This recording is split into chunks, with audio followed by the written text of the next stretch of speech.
I like trains. I wonder what gave that away. But genuinely, for years now, I've always wanted to collect model trains. It's just so cool having such detailed models after being exposed to this crap for a decade. Back in 2020, after the Unlucky Tug started making videos on his Thomas models, I really wanted to get into it too. Then I found out that, oh my god, this stuff is so gosh darn expensive. So I kind of just gave up on model trains after that. Until recently, my friend Adam from Thomas Theorist bought this Bachmann set of Underground Ernie. If you don't know what Underground Ernie is, you don't want to know. And Adam started to really get into Bachmann. He bought more trucks and engines and spent way too much on the Daisy, and that kind of got me in the mood for model trains again. I spent some time researching prices of different models online, and yeah, they're still expensive as hell, but the difference now is I have way more money from doing YouTube, and I also have no life. So I officially decided to start collecting model trains.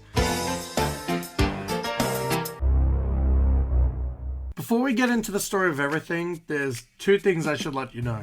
Firstly, I live in Australia, and online shopping here sucks doo-doo fart. There's a reason I've never updated my Tommy Gordon, it's because I could never find one. So actually finding models, and for a good price, is not very easy. And secondly, I am no expert at any model railway stuff. I have absolutely zero experience, and I am learning everything as I go. My knowledge only comes from mostly Adam and Unlucky Tug videos. So that's probably a recipe for disaster. So yeah, this whole journey has kind of been a nightmare to start out. So last month, I was searching to see what I could buy first. I wanted to get a starter set so I could get the track, controller, and an engine. Hello. While I have the money and can absolutely afford something like this, I still don't want to pay that much because, like, come on. So finding a set was tricky. I found a used Bachmann Thomas set on Facebook Marketplace for 150 Australian dollars. It was just missing the power bank. I figured this would be a good deal. It's pretty cheap for a starter set and the power bank shouldn't cost that much. What could possibly go wrong? It wouldn't work. Son of a... I got the set and the power bank and it just wouldn't work. I tried twice more, and third time's lucky, I guess, cause I got Thomas moving slightly. I was so happy that he moved an inch. Meanwhile, Adam was deciding which one of his 10 engines to play with next, while I'm on the bedroom floor watching Thomas go across 3 pieces of track. I came to the conclusion that either Thomas just didn't run well, or the track was crappy, or the controller was broken, or the rail joiners were broken. Basically, my conclusion was that I probably shouldn't have bought that set. So I decided to start from square one again. Buy a new starter set. A brand new one. After looking on Amazon, I found one that was $137. Where was this when I was researching earlier? That's cheaper than this piece of trash. So I bought the set. Finally, a fresh start. Just have to wait like 2 weeks for that to arrive from the UK. I wanted to give the engine a name, so I asked Adam for suggestions. He jokingly said Emily because it was number 12, so I countered that by saying Alfie as a joke.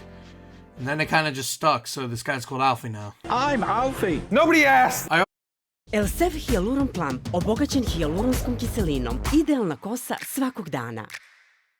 I also wanted some more trains because I was pretty sure Thomas wasn't going to be the best runner. I found this engine called Smokey Joe, which was pretty cheap for a model train. And I'm going to be honest, this engine looks terrible. Like, it's fully black. And the name on the side is just like the stupidest font choice ever. I think the font choice could be a little better. I wasn't thinking about buying this until I decided to do a little Photoshop. It's Percy! My idea for this was kind of like one of those Day Out with Thomas engines. That isn't the real basis of the character, just an engine that looks similar dressed up to be that character. So I decided to buy Smokey Joe after all. Yay, me! I also wasted $170 on Henry because oh my god, he looks so good. Look at those side rods. A few weeks later, I got a notification from Amazon that they were all gonna arrive on the same day. How convenient. I got the set and Joe at the same time. Henry's fat ass was probably slowing the post fan down. I unboxed the set and Joe with Adam, and this was my first time setting up a whole loop, and well, you know how I'm new to this? I was very bad at setting the track up.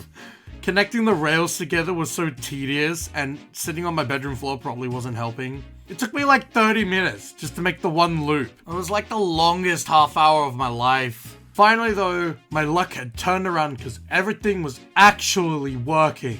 Even Thomas worked. Kinda. Okay, so I'm just gonna say it now. Thomas is a little turd. He has trouble starting up slowly and sometimes needs to push, and if I slow him down too much, he just stops. Once I'd give him a bit of a run though, he'd seem to work fine. I finally got Henry, and I had no idea how to open his package. I wanted to try and preserve the cardboard thing inside, so I cut the top open and proceeded to slice my finger open on the box. There we go. Yeah, they're not easy to open. I sliced my thumb open. Oh my god. If you're still recording, that better be in it. It wasn't even with the scissors, it was with the plastic. The cut was like 5 centimeters long, so thanks for that, Henry. Fun fact, it's been like 3 weeks later and I still have the markings of the cut on my thumb. So like, I guess that's there forever or something. Like, after I got Henry out of the package, I got him to run and oh, hot damn is he good. He is the fastest and smoothest engine I have and has the least issues with literally anything. So I guess that makes it up for cutting my thumb open. Now that I had functional track and engines, I of course had a new problem that would be a nightmare to deal with. Where the heck am I meant to put this stuff? So for context, I have a bedroom and an office. It's really just my Thomas room. My bedroom has absolutely no space for anything. I can barely walk around in this room. My Thomas room hardly has much space either, because I have too much stuff. After inspecting the room, I figured I could probably get rid of these 2 tables and put a new table for the layout there. This table on the right had my main characters I use in videos on it, which was easy enough to move somewhere else. But the other table had all my inbox items. And I have a lot of inbox items. I wanted those to be on display though, because like, they're cool and I can show them off to literally no one. But also, I can't store them all in drawers because they're just too many and some are too tall to fit. Plus, having them on the table like this allowed me to see all the 15 push-along Thomases I owned. So I thought, why don't I just put them on the back of my layout table in the background? That'll be fine. Well, after researching layouts, aka watching Unlucky Tug, I quickly realized that I need quite a bit of space to fit a good layout. And after putting the loop on my film table, I knew I had to fit the biggest table I could possibly get in my room without blocking the closet and walking space. So I kinda just put off figuring out where to put the inbox stuff at the time. I could just figure it out later. I measured what the space for a table could be, and I came to the conclusion of 120 by 170 centimeters. I then decided instead of getting a table, I should just get a wooden board. That way I can get the exact measurement I wanted and also not have to buy a dining table and drag it up a flight of stairs. Before I got the board, Adam and I drew up concept sketches of what a layout could be like. I wanted multiple things in my layout. A loop that I can constantly run an engine on, a small area for some sheds, a dockside with a pier that I can shove trucks into the sea. We came up with a design that should briefly look something like this. I know it's messy, it's a very rough draft, please don't make fun of me.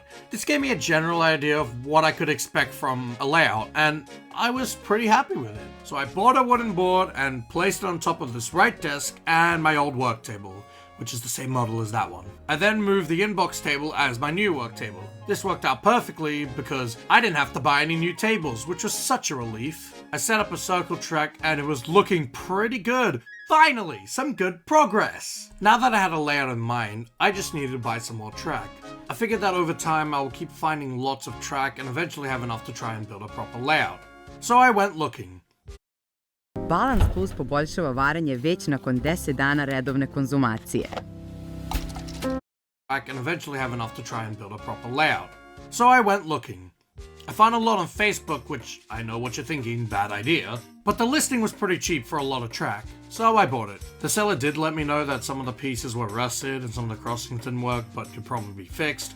I did manage to fix one of them so far, not the other one yet though. Otherwise, most of the straights and curves from the lot worked fine, so hooray! At this point, I decided it was time to start work on Smokey Joe, turning him into a doubt with Percy.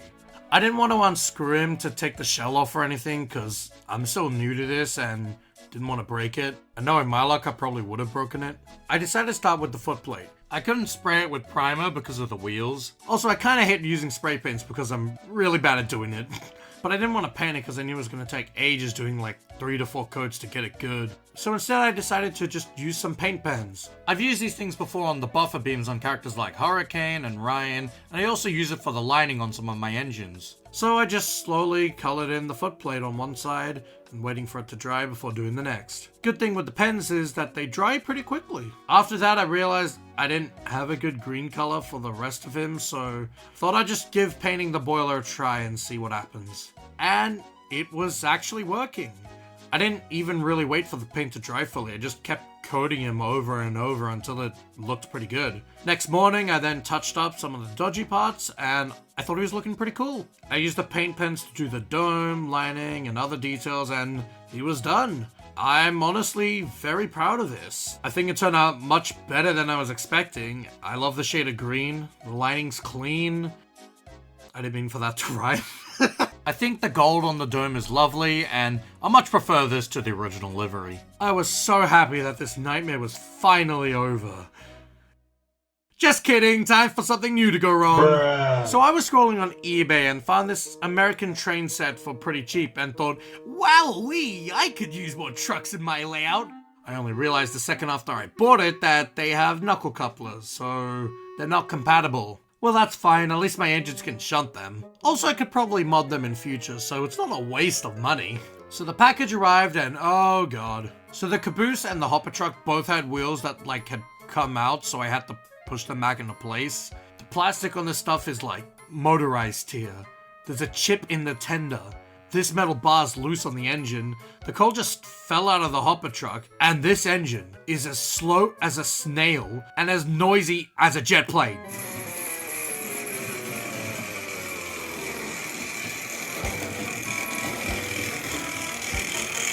Ew. Unbearable. So yeah, not the best purchase I made. But hey, at least it wasn't too expensive, right? It's only like $89. I'm gonna be bankrupt.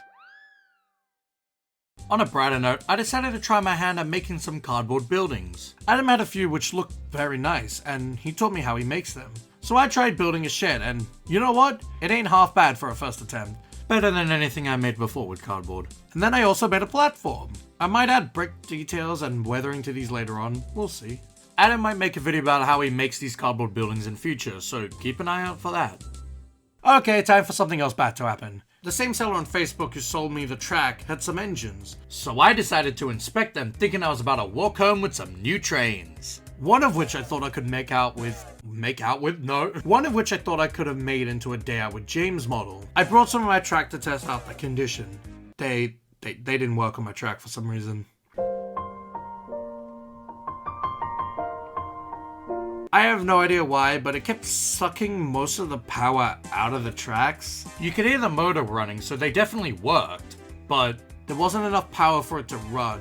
It may just be that his engines are 40 years old or something, but I couldn't buy them. Photoshop this for nothing! In other news, I decided to build a small layout with what I had, including some of the cardboard things I built. And that's when I found out that... yeah, Thomas is kind of dying.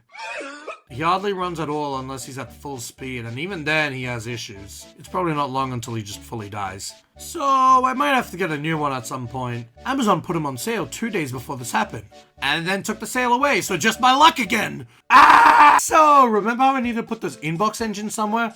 Yeah, currently those were all just sitting on my film table. By the way, if there's ever a period on my channel where there hasn't been a video on my film table, stuff like this is why. After building the small layout, I realized that I definitely did not have space for them in the back. So I decided it'd be best to just get a shelf. I'd have to move some of the stuff on my wall, but it's fine. Then they can all just fit on the shelf. What do you mean they're not all gonna fit on the shelf? So I didn't realize how much inbox stuff I actually have. And all of it combined literally weighs over 7 kilograms. So now I have to get 2 shelves and remove more stuff on my wall.